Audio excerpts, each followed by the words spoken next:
single day.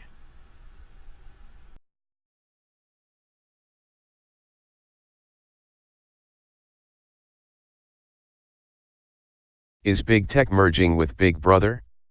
Kinda looks like it.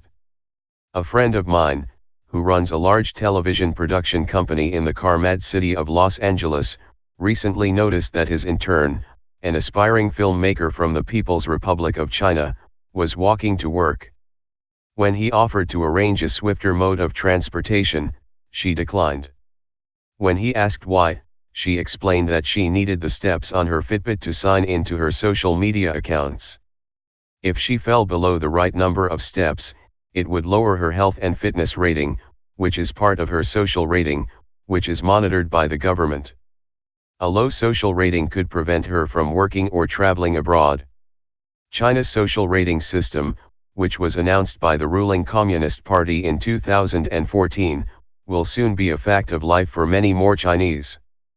By 2020, if the party's plan holds, every footstep, keystroke, like, dislike, social media contact, and posting tracked by the state will affect one's social rating. Personal creditworthiness or trustworthiness points will be used to reward and punish individuals and companies by granting or denying them access to public services like healthcare, travel, and employment, according to a plan released last year by the municipal government of Beijing. High-scoring individuals will find themselves in a green channel, where they can more easily access social opportunities, while those who take actions that are disapproved of by the state will be unable to move a step. Big Brother is an emerging reality in China.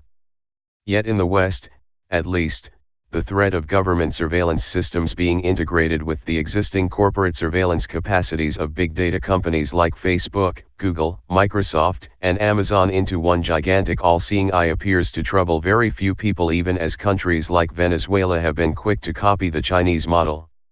Still, it can't happen here, right? We are iPhone owners and Amazon Prime members, not vassals of a one-party state. We are canny consumers who know that Facebook is tracking our interactions and Google is selling us stuff. Yet it seems to me there is little reason to imagine that the people who run large technology companies have any vested interest in allowing pre-digital folkways to interfere with their 21st century engineering and business models, any more than 19th century robber barons showed any particular regard for laws or people that got in the way of their railroads and steel trusts. Nor is there much reason to imagine that the technologists who run our giant consumer data monopolies have any better idea of the future they're building than the rest of us do. Facebook, Google, and other big data monopolists already hoover up behavioral markers and cues on a scale and with a frequency that few of us understand.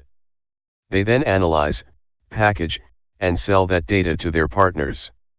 A glimpse into the inner workings of the global trade in personal data was provided in early December in a 250-page report released by a British parliamentary committee that included hundreds of emails between high-level Facebook executives. Among other things, it showed how the company engineered sneaky ways to obtain continually updated SMS and call data from Android phones.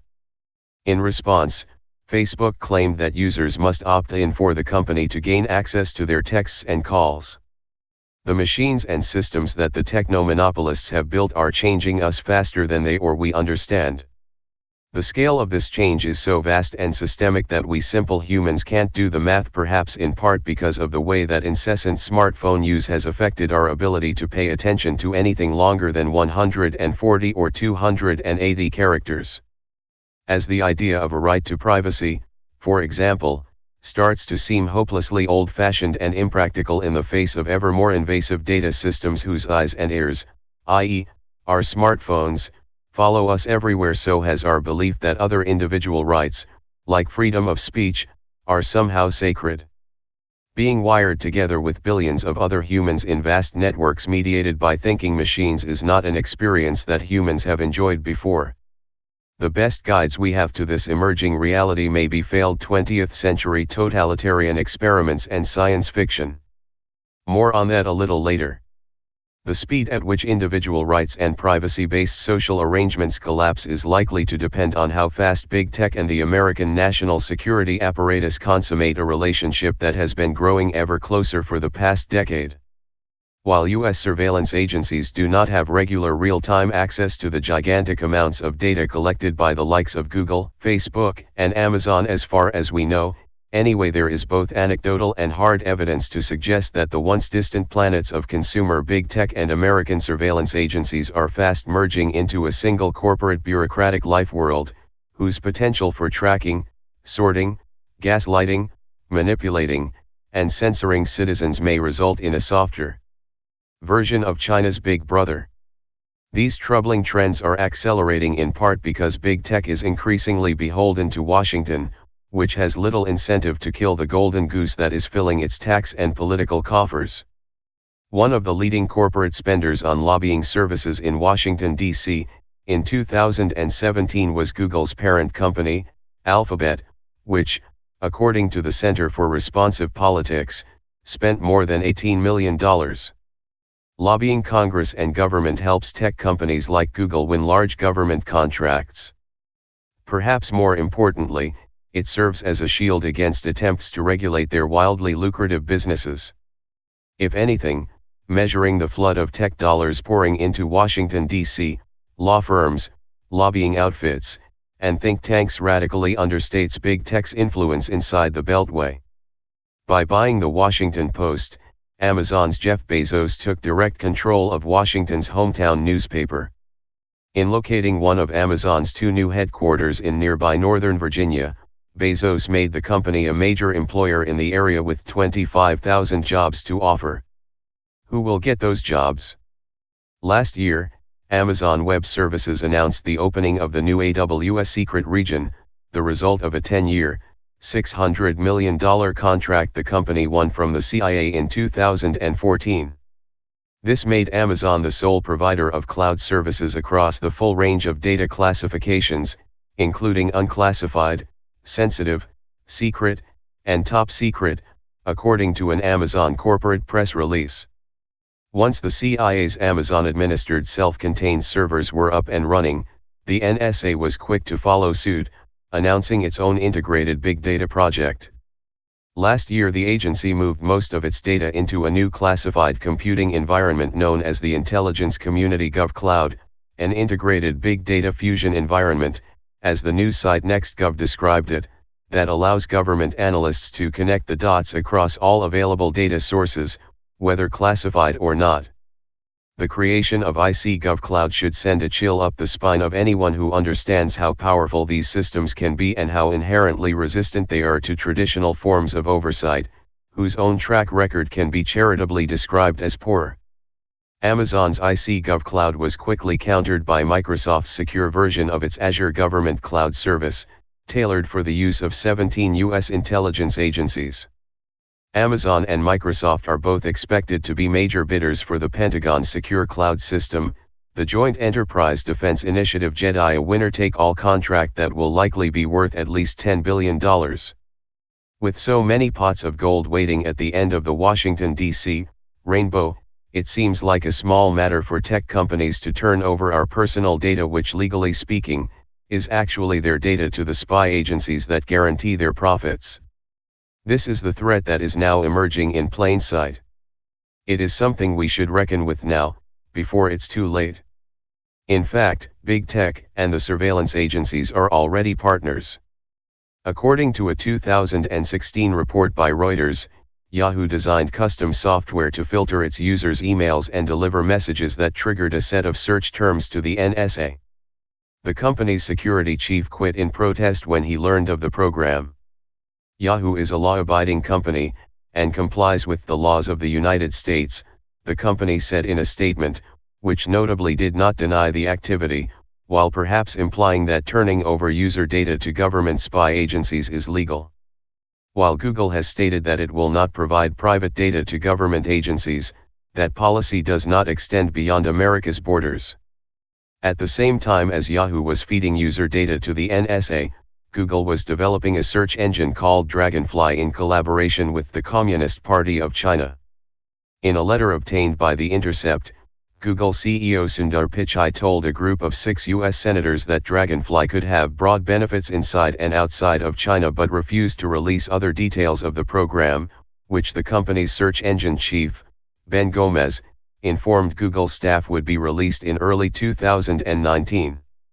According to the documents obtained by The Intercept, Dragonfly would restrict access to broad categories of information, banning phrases like human rights, student protest, and Nobel Prize while linking online searches to a user's phone number and tracking their physical location and movements, all of which will presumably impact social ratings or worse, much worse, if you happen to be a Uyghur or a member of another Muslim minority group inside China, more than 1 million of whom are now confined in re-education camps. China's digital surveillance net is a key tool by which Chinese authorities identify and track Muslims and others in need of re-education. Google is also actively working with the U.S. intelligence and defense complex to integrate its AI capacities into weapons programs. At the same time as Google was sending its letter about Dragonfly to Congress, the company was completing an agreement with the Pentagon to pursue Project Maven, which seeks to incorporate elements of AI into weaponized drones, a contract that is expected to be worth at least $250 million a year. Under pressure from its employees, Google said in June that it would not seek to renew its Project Maven contract when it expires in 2019. It doesn't take a particularly paranoid mind to imagine what future big-ticket collaborations between big data companies and government surveillance agencies might look like, or to be frightened of where they might lead. Our own information from the everyday to the deeply personal is being weaponized against us with military efficiency, warned Apple Chairman Tim Cook during his keynote speech to the International Conference of Data Protection and Privacy Commissioners in Brussels. Taken to the extreme, this process creates an enduring digital profile and lets companies know you better than you may know yourself. Your profile is a bunch of algorithms that serve up increasingly extreme content, pounding our harmless preferences into harm. Cook didn't hesitate to name the process he was describing. We shouldn't sugarcoat the consequences, he said. This is surveillance. While Apple makes a point of not unlocking its iPhones and smartwatches even under pressure from law enforcement and surveillance agencies, companies like Google and Facebook that earn huge profits from analyzing and packaging user data face a very different set of incentives. Amazon, which both collects and analyzes consumer data and sells a wide range of consumer home devices with microphones and cameras in them, may present surveillance agencies with especially tempting opportunities to repurpose their existing microphones, cameras, and data. The company has already come under legal pressure from judges who have ordered it to turn over recordings from Echo devices that were apparently made without their users' knowledge. According to a search warrant issued by a judge trying a double murder case in New Hampshire, and obtained by TechCrunch, the court had probable cause to believe that an Echo Fire picked audio recordings capturing the attack as well as events that preceded or succeeded the attack. Amazon told the Associated Press that it would not release such recordings without a valid and binding legal demand properly served on us, a response that would appear to suggest that the recordings in question exist. Under what, if any, conditions Amazon would allow government spy agencies to access consumer data or use the company's vast network of microphones and cameras as a surveillance network are questions that remain to be answered. Yet as Washington keeps buying expensive tools and systems from companies like Google and Amazon, it is hard to imagine that technologists on both ends of these relationships aren't already seeking ways to further integrate their tools, systems, and data. The flip side of that paranoid vision of an evolving American surveillance state is the dream that the new systems of analyzing and distributing information may be forces for good, not evil. What if Google helped the CIA develop a system that helped filter out fake news, say, or a new Facebook algorithm helped the FBI identify potential school shooters before they massacred their classmates? If human beings are rational calculating engines, won't filtering the information we receive lead to better decisions and make us better people? Such fond hopes have a long history. Progressive techno-optimism goes back to the origins of the computer itself, in the correspondence between Charles Babbage, the 19th-century English inventor who imagined the difference engine, the first theoretical model for modern computers, and Ada Lovelace, the brilliant futurist and daughter of the English Romantic poet Lord Byron. The analytical engine, Lovelace wrote, in one of her notes on Babbage's work, might act upon other things besides number, where objects found whose mutual fundamental relations could be expressed by those of the abstract science of operations, and which should be also susceptible of adaptations to the action of the operating notation and mechanism of the engine. Supposing, for instance, that the fundamental relations of pitched sounds in the science of harmony and of musical composition were susceptible of such expression and adaptations, the engine might compose elaborate and scientific pieces of music of any degree of complexity or extent. This is a pretty good description of the principles of digitizing sound. It also eerily prefigures and predicts the extent to which so much of our personal information, even stuff we perceive of as having distinct natural properties, could be converted to zeros and ones. The Victorian techno-optimists who first envisioned the digital landscape we now inhabit imagined that thinking machines would be a force for harmony, rather than evil, capable of creating beautiful music and finding expressions for fundamental relations of any kind according to a strictly mathematical calculus. The idea that social engineering could help produce a more efficient and equitable society was echoed by early 20th century American progressives. Unlike 19th and early 20th century European socialists, who championed the organic strength of local communities, early 20th century American progressives like Herbert Croly and John Dewey put their faith in the rise of a new class of educated scientist priests who would re-engineer society from the top down according to a strict utilitarian calculus. The lineage of these progressives, who are not identical with the progressive faction of today's Democratic Party, runs from Woodrow Wilson to champions of New Deal bureaucracy like Franklin D. Roosevelt's Secretary of the Interior, Harold Ickes. The 2008 election of Barack Obama, a well-credentialed technocrat who identified very strongly with the character of Spock from Star Trek, gave the old-time scientistic progressive religion new currency on the left and ushered in a cozy relationship between the Democratic Party and billionaire techno-monopolists who had formerly fashioned themselves as government-skeptical libertarians. Amazon does great things for huge amounts of people, Senate Minority Leader Chuck Schumer told Kara Swisher of Recode in a recent interview, in which he also made approving pronouncements about Facebook and Google. "I go to my small tech companies and say, 'How does Google treat you in New York?' A lot of them say, 'Much more fairly than we would have thought.' Big tech companies and executives are happy to return the favor by donating to their progressive friends, including Schumer. But the cozy relationship between mainstream Democrats and Silicon Valley hit a large-sized bump in November 2016, when Donald Trump defeated Hillary Clinton in part through his mastery of social media platforms like Twitter. Blaming the election result on Russian bots or secret deals with Putin betrayed a shock that what the left had regarded as their cultural property had been turned against them by a right-wing populist whose authoritarian leanings inspired fear and loathing among both the technocratic elite and the Democratic Party base. Yet in the right hands, progressives continued to muse, information monopolies might be powerful tools for rewiring societies malformed by racism, sexism, and transphobia. Thinking machines can be taught to filter out bad information and socially negative thoughts.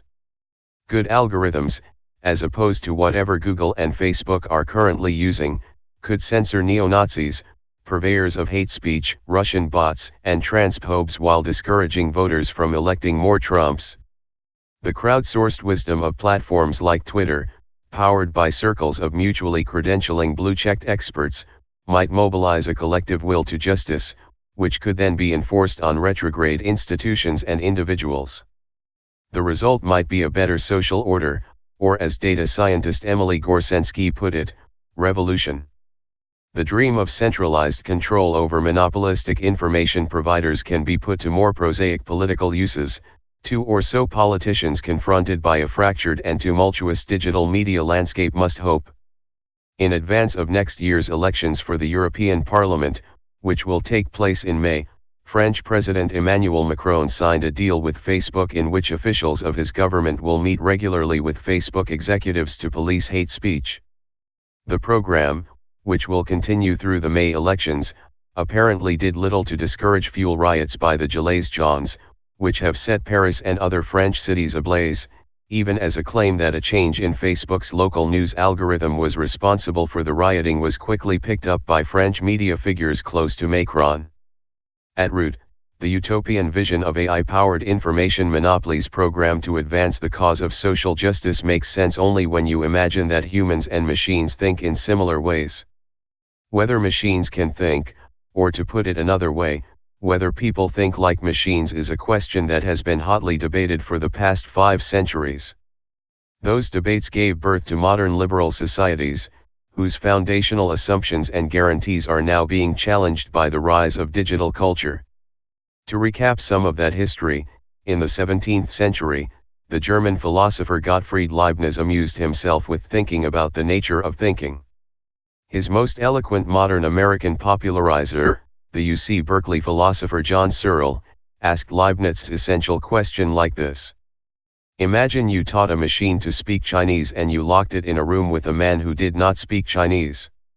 Then you had the machine produce cards with Chinese words and sentences on them, and the man took the cards and slid them out of the room through a slot. Can we say, Searle asks, that there's anyone or anything in the room that understands Chinese? If you believe, like Searle and Leibniz, that the answer is no, you understand thinking as a subjective experience, a biological process performed by human brains, which are located in human bodies.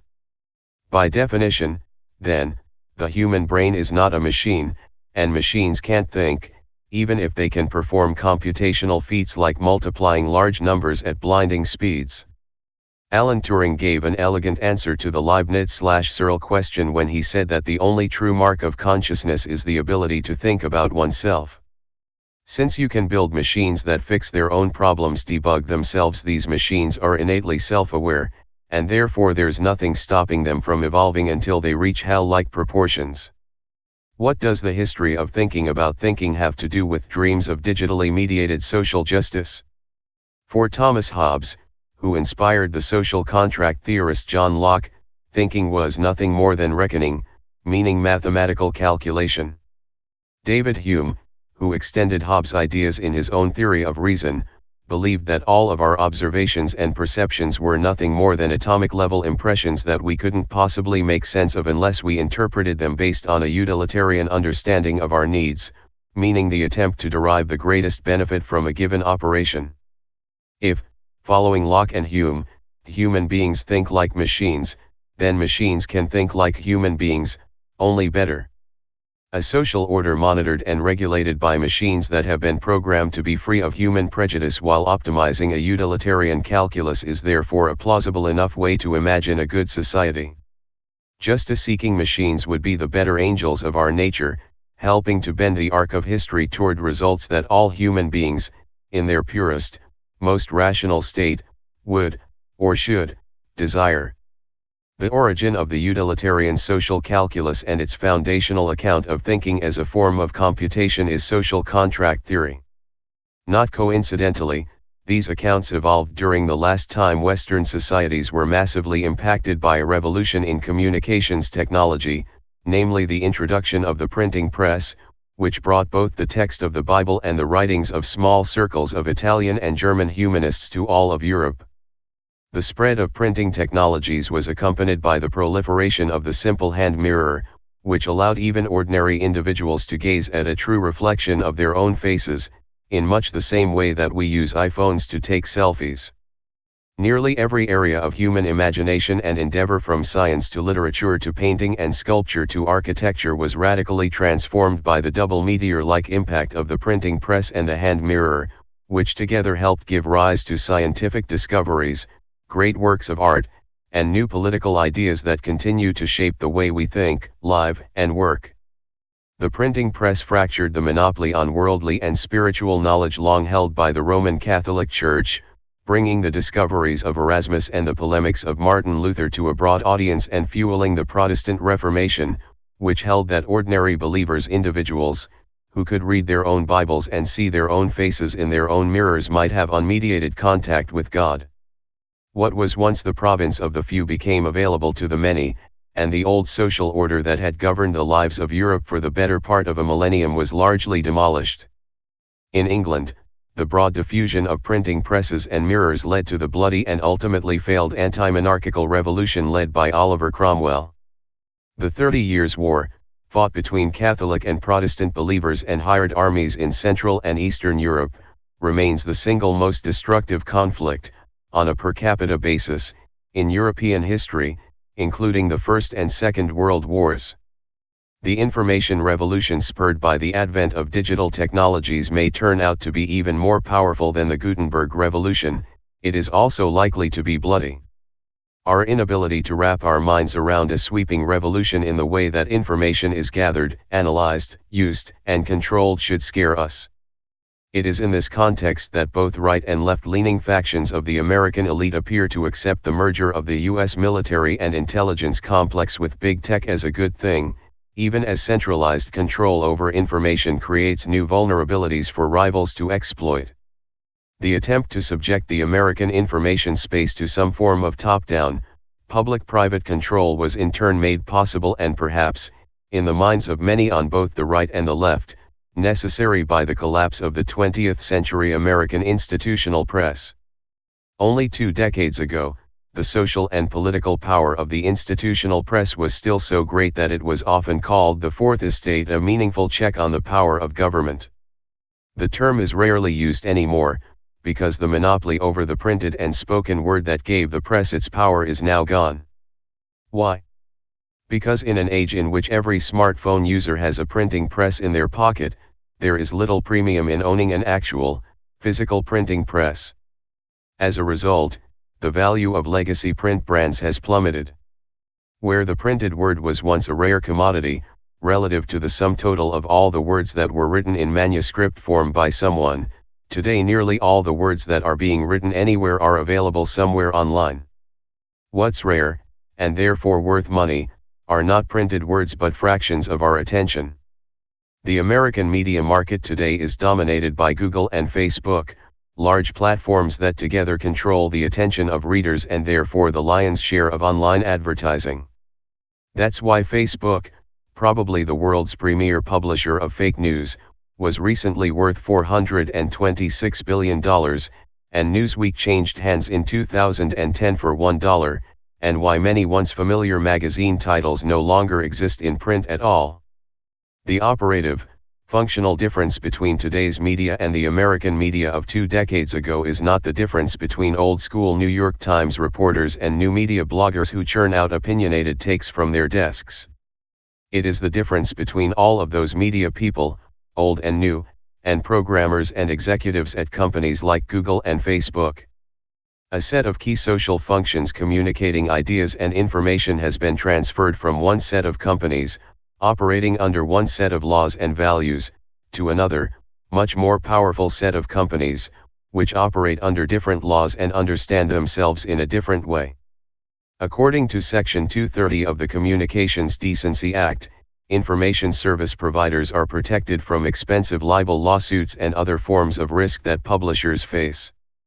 Those protections allowed Google and Facebook to build their businesses at the expense of old media publishers, which in turn now find it increasingly difficult to pay for original reporting and writing. The media once actively promoted and amplified stories that a plurality or majority of Americans could regard as true. That has now been replaced by the creation and amplification of extremes. The overwhelming ugliness of our public discourse is not accidental, it is a feature of the game, which is structured and run for the profit of billionaire monopolists, and which encourages addictive use.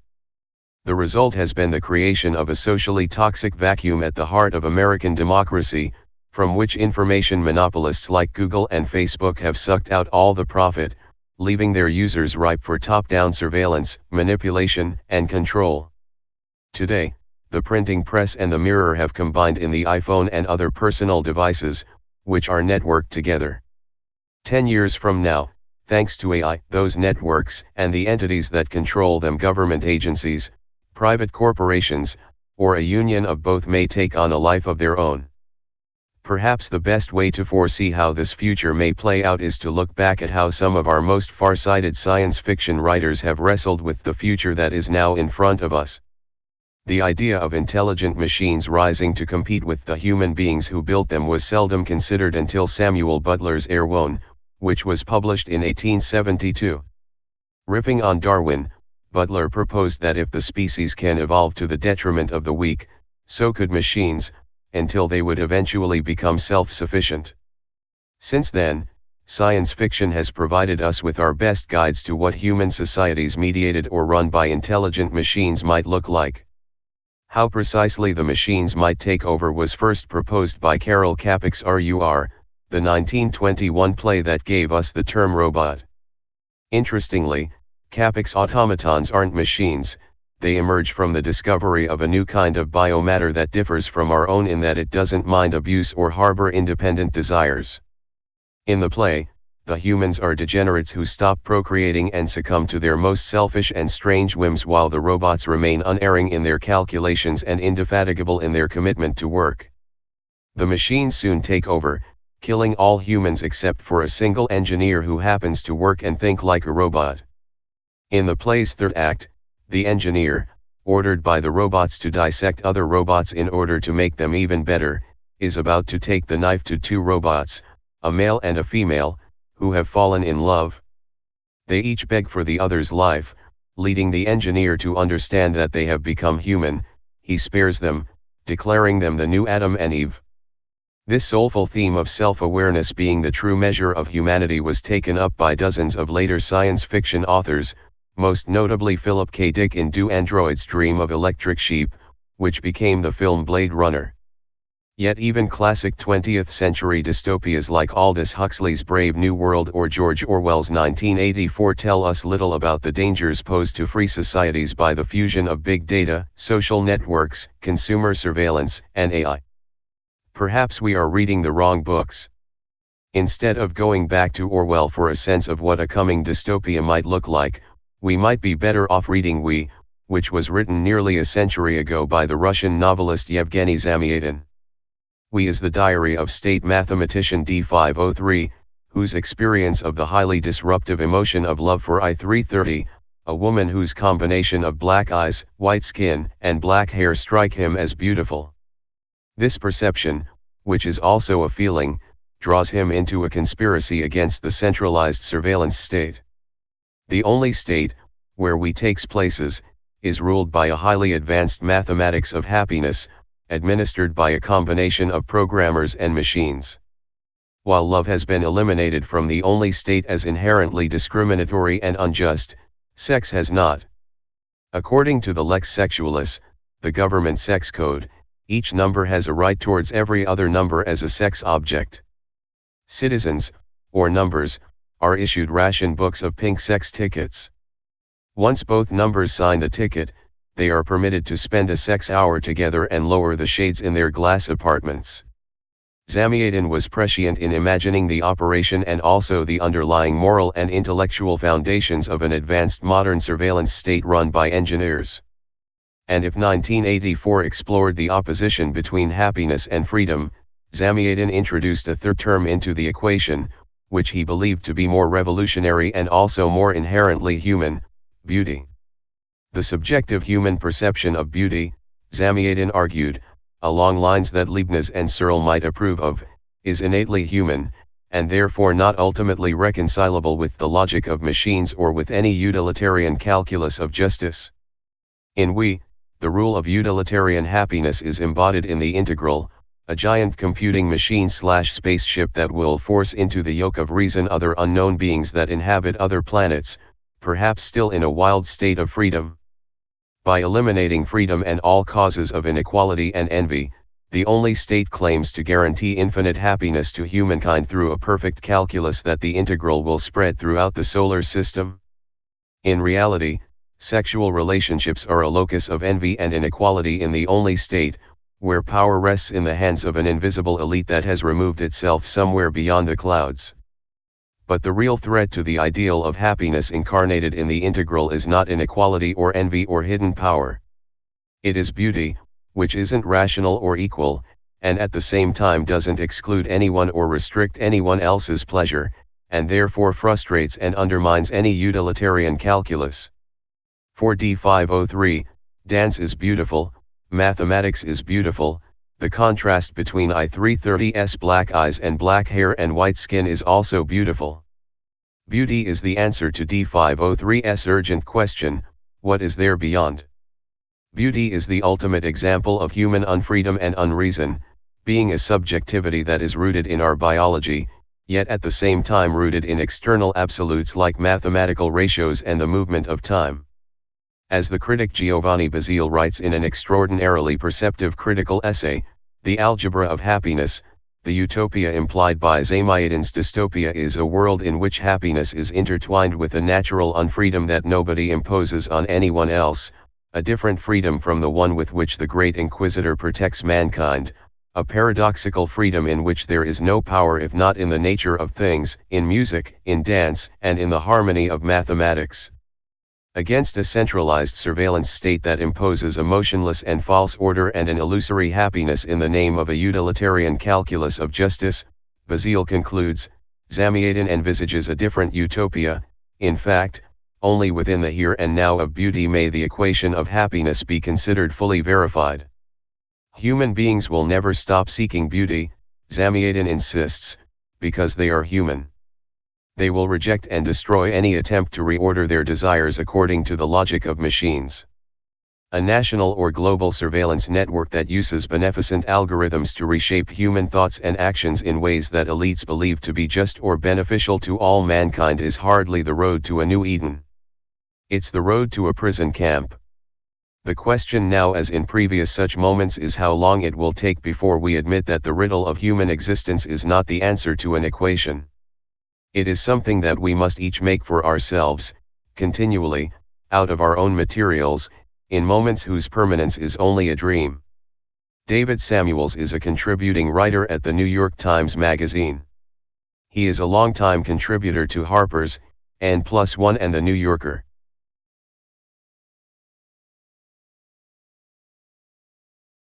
Hey Sheriff County, this is Sheriff County COPWATCH. I am using any video here with under fair use if you have criticism, reporting, teaching, etc. And please donate. I do not make money from YouTube, and there are different ways to donate in the video links. Thanks.